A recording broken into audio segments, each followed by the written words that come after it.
Hello everyone, and welcome to another episode of 2 Minute Gyan by Agile Beyond Boundary. In this episode, I want to talk about the dangers of multitasking. Let us first play a quick game to bring about what are the dangers of multitasking, and then we can talk about how to avoid them. First, if you are not familiar with the context switching and task switching and cognitive load that they bring, play this easy game yourself. Open any writing document, preferably Microsoft Excel for this one.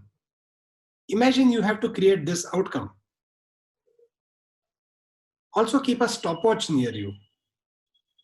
Now the game is that you need to create this outcome twice.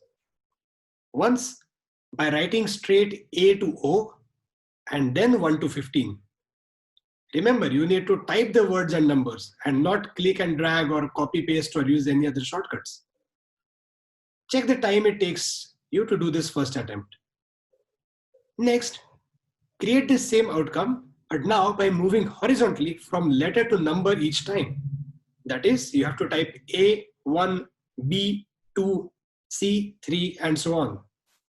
Record the time taken for this attempt. You will be surprised that the difference in timings is so large. Often it takes twice in the second attempt. There is also a higher chance of errors and having to redo. This happens due to motion switching and context switching. Now that we have seen how multitasking impacts the flow of work, how do we avoid it?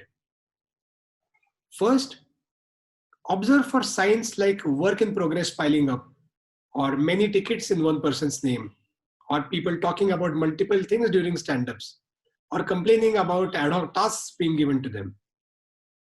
Now, these can be due to two main reasons. One, some influential member in the project or program team is pushing unplanned and ad hoc items to the team members. Or the second reason is that team members themselves are not able to plan their work in progress properly. We need to take two steps.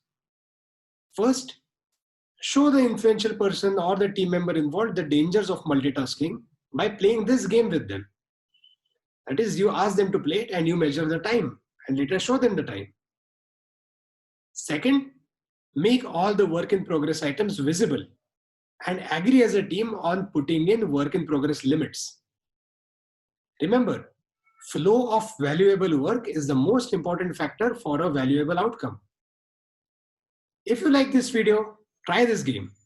Let us know how it went. And if you want similar other tips and insights, subscribe to our channel. Or if you have ideas that you want to share, get in touch with us to join this global Agile community called Agile Beyond Boundary. Thank you.